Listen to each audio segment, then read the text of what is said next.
Salut à tous, c'est Motargeek pour WeRFPV. Aujourd'hui, je vais vous partager notre première expérience avec le kit de transmission vidéo HD de chez Air2Tech, le Nex G1, dont je vous ai déjà parlé sur le blog. Donc si vous n'avez pas vu l'article, je vous invite à aller le lire. Donc comme vous pouvez le voir, le quad, il n'y a ni moteur, ni ESC, ni hélice. Du coup, on n'a pas pu voler. Par contre, on l'a emmené sur un bandeau, on a installé tout ça pour voir comment ça fonctionnait. Et on s'est quand même promené avec le quad à la main pour voir un peu ce que ça donnait en termes de qualité dans les lunettes et également en termes de portée.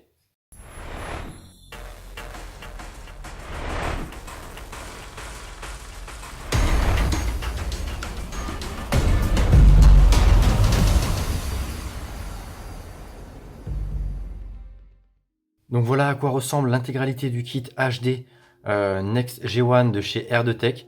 Donc rapidement, je vais vous montrer le récepteur qui est assez encombrant d'un point de vue comparaison à d'autres matériels. Je vous invite à regarder l'article sur le blog. J'ai fait un article relativement détaillé sur tout le packaging.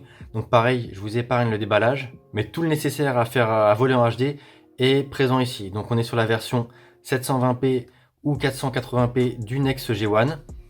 Sur le devant du récepteur, on retrouve quelques boutons. Le bouton info qui permet d'afficher ou de masquer l'OSD. Le bouton power qui permet de passer de 25 à 200 mW. Le bouton audio, je ne sais pas à quoi il sert puisqu'a priori il n'y a pas de micro sur l'émetteur. Et le bouton vidéo qui permet de permuter, de switcher la résolution. En dessous, on retrouve l'outil indispensable sur ce genre de gros récepteur pour le fixer sur un trépied. Sur les côtés, on retrouve les différentes LED et différents boutons que je vous ai déjà présentés dans l'article. Et pareil de ce côté-là, on retrouve plutôt la connectique avec un deuxième pas de vis pour trépied. Donc ça aussi, c'est plutôt pratique. Et la prise d'alimentation. Donc sur ce VTX, il faut venir brancher ces deux grandes antennes sur le dessus et les petites sur le côté. L'orientation des antennes, ça peut être adapté en fonction du spot et de où on va voler. Les différents scénarios sont indiqués dans la notice, donc je ne vais pas m'attarder là-dessus. Vous pouvez la retrouver toujours sur l'article du blog, je l'ai scanné et je l'ai mise en ligne. Du coup, le récepteur, a priori, j'oublie rien à son sujet. Il s'alimente en assez haute tension, direct lipo. Bon, voilà, c'est assez classique pour le coup. On met ça de côté. Et on va s'attarder donc au montage de l'émetteur HD dans une frame somme toute assez classique de freestyle mais assez récente, la Cell1 de chez Rotor-Riot que je vous ai présenté il n'y a pas très longtemps. Donc comme vous pouvez le voir, en hauteur finalement il y a pas mal de place. Donc l'AFC, c'est la F405 AIO de chez Foxeer que je vous ai déjà présenté. Donc comme vous pouvez le voir, il me manque du matos encore pour finir et pour voler. Donc dans cette vidéo, vous le verrez à la fin, on a fait un test en portant le quad à la main, mais je vous en dirai plus après ce passage sur le banc. Donc la F405 AIO, elle est fournie avec les soft mount de chez Foxeer, qui sont pas bien hauts, c'est relativement pratique, même si j'aime bien personnellement les soft mount de chez Realac. Et pour le coup, ça serait passé largement aussi parce qu'on prend à peine 2-3 mm en hauteur. Donc là, j'ai mis la deuxième taille d'entretoise nylon que j'avais. Par contre, c'est pas super pratique parce que les entretoises nylon, voilà, si on les met comme ça, je sais pas si on va voir ça correctement à l'image, mais le filetage est trop court pour venir mettre un écrou sur le dessus. Donc ce que j'ai fait, c'est que j'ai mis une bête entretoise et je suis venu visser une vis par le dessus dans ce sens-là. On verra peut-être un peu mieux quand j'aurai enlevé la top plate. Mais bon voilà, finalement en hauteur, ça reste relativement raisonnable quand on a l'électronique qui permet voilà, de pas trop empiler les cartes dans la stack. Par contre, la caméra, elle, finalement, full size, est peut-être un peu plus haute qu'une full size, mais pas beaucoup. En tout cas, on est sur du 28 mm de largeur. Et la frame, elle, n'est pas très large. Du coup, ça prend toute la place à l'avant. Et le câble un poil long, et ben, on est obligé de le lever comme on peut à l'intérieur de la frame. Les antennes, sur la documentation, ils conseillent de les mettre comme ça. Donc là, je l'ai fixé là, j'ai pas d'antenne, mais clairement là, si je vole avec ça, ça va aller toucher les hélices. Donc il faudra que je sécurise ça un petit peu mieux. Pour le test, afin que le connecteur ne vienne pas se débrancher, je l'avais fixé avec du scotch sur le bras. Pour en vol, je sais pas trop comment je vais faire, parce qu'il faut pas qu'elle soit dans le champ de vision de la caméra non plus. Donc c'est pas hyper pratique. Je vais rapidement enlever la top plate, parce que là, si vous voyez, tout va bien. On a les 4 entretoises, mais de l'autre côté, Petit problème, j'ai pas pu mettre celle-ci, je vais vous montrer pourquoi.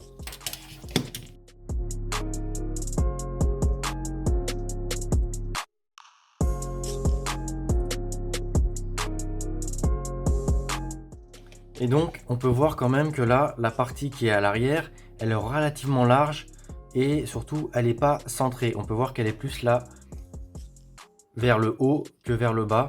Et du coup, je peux pas mettre l'entretoise ici. C'est pile poil dans son axe. Il doit manquer 1 mm ou 2 grand max. Bon, c'est pas la version définitive, elle sera plus courte. Normalement, ça passe là, elle s'arrêtera avant les entretoises. Parce que non, je crois pas qu'elle soit rétrécie dans ce sens-là, elle est juste raccourcie. Donc voilà, c'est quelque chose qu'il faut prendre en compte si jamais vous partez sur un kit de ce type-là. C'est quand même relativement encombrant, comme vous pouvez le voir, avec les deux cartes.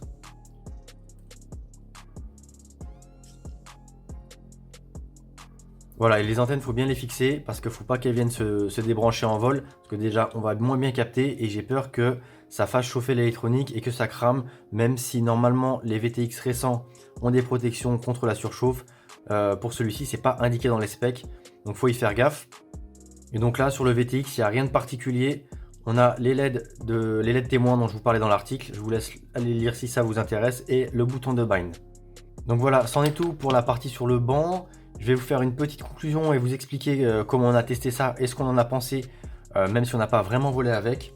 Donc comme vous avez pu le voir sur le banc, c'est des équipements assez encombrants. Après, si le gain en termes de confort de pilotage n'est pas négligeable, ça peut rester très intéressant.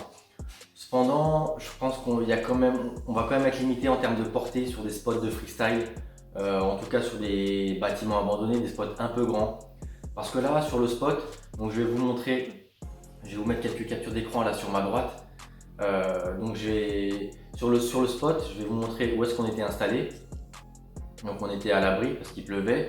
Et donc on a fait le tour du bâtiment. Donc là, on voit le bout du bâtiment par rapport à où on était installé. Ensuite, ici, c'est le bout du bâtiment en question.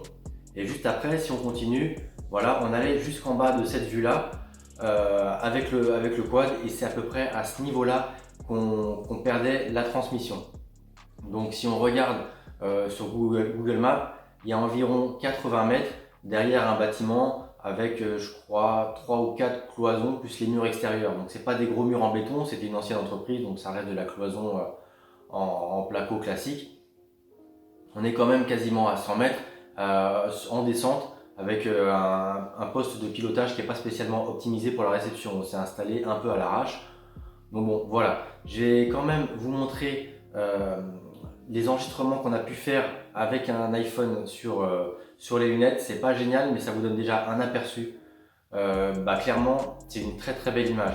C'est très beau dans les HD3 et c'est une claque encore plus impressionnante sur les EV200D de chez eShine. En tout cas, en 720p. Parce qu'en 480p, dans les deux paires de lunettes avec lesquelles on a essayé, ça pixelisait beaucoup, c'était vraiment pas agréable à regarder. Donc clairement, le 480p, même si on a une portée théorique un peu plus élevée, là pour le coup, c'était pas spécialement joli dans les lunettes. En tout cas, il n'y avait pas de glitch, ça c'est certain. En 720p, pour le coup, c'est super joli. Par contre, quand on se déplace, on a l'impression qu'il y a une espèce de traînée de pixels. C'est assez particulier et on a eu aussi l'impression, on était plusieurs sur le spot, que le framerate, le taux d'image par seconde n'était pas super élevé. Mais comme on pilotait pas, c'était vraiment compliqué de se rendre compte s'il y avait une quelconque latence sans avoir l'image en face des yeux et les sticks au bout des doigts et de voir si vraiment les commandes répondent rapidement. Quoi qu'il en soit, des tests de latence que j'ai pu faire avec ma télé en mode jeu, donc là, avec le input lag le plus limité possible, on était entre 10 et 15 millisecondes. Donc c'est pas énorme, sachant que déjà la télé rajoute du lag. Après, c'est pas le test le plus précis non plus, mais a priori, en termes de latence, ça reste raisonnable, en tout cas à courte portée. J'ai pas pu tester avec mon masque Transformer HD parce que j'ai l'écran noir, quelle que soit la résolution, j'arrive pas à afficher l'image du VTX, donc ça c'est assez dommage. Par contre, ça marche nickel avec des lunettes Fat Shark ou même chez eShine. Donc maintenant, ce qui va rester à voir, c'est est-ce que c'est vraiment exploitable sur ce type de spot là en vol, donc on reste sur une portée assez limitée puisque le spot n'est pas gigantesque. On essaiera également de faire un test sur un spot plus ouvert avec des arbres, mais du coup en ayant un peu plus loin que les 100 mètres. On essaiera dans tous les cas de figure de pousser la portée jusqu'à son maximum. Par contre, ce qui est assez ennuyeux, c'est que quand on arrive en limite de portée, je vais vous le mettre là sur les images en vol, on voit le RSSI si on a l'OSD d'affiché qui baisse, mais on n'a pas de warning et ça lag un tout petit peu et ensuite ça bloque net, il n'y a même pas de pixelisation, l'image s'arrête et donc on sait pas, enfin voilà, on crache direct à mon avis si ça arrive en vol. Donc si on vole avec ce type d'équipement, clairement, il faut repérer le spot avant et vraiment bien regarder la zone de portée comme vous l'avez déjà expliqué. De toute façon, Jérémy, même quand on vole en analogique sur un spot, on fait le tour avant et on repère bien où est-ce qu'on peut voler. Donc voilà, c'est pas grand chose à ajouter. Je n'ai jamais testé le kit ProSight, donc je ne sais pas exactement comment ça fonctionne. En tout cas, l'image clairement de ce que j'ai pu voir sur les DVR HD, elle est nickel. D'ailleurs, en parlant de DVR HD, j'en ai commandé un sur Amazon, donc je devrais l'avoir assez rapidement et je pense que sur la prochaine session de test, on pourra vous faire des enregistrements parce que les EV200D ne voulaient pas enregistrer l'HDMI et les HD3 ont lancé le DVR sans souci, mais on avait un écran noir, ce qui ne m'étonne pas puisqu'on est sur une source HD et que les DVR normalement ne sont pas compatibles avec cette source-là. Et pour en revenir au ProSight, je remercie Pablo et Yann YKS qui m'ont tous les deux proposé d'effectuer un test comparatif parce qu'ils ont chacun différents poids d'équipés en ProSight.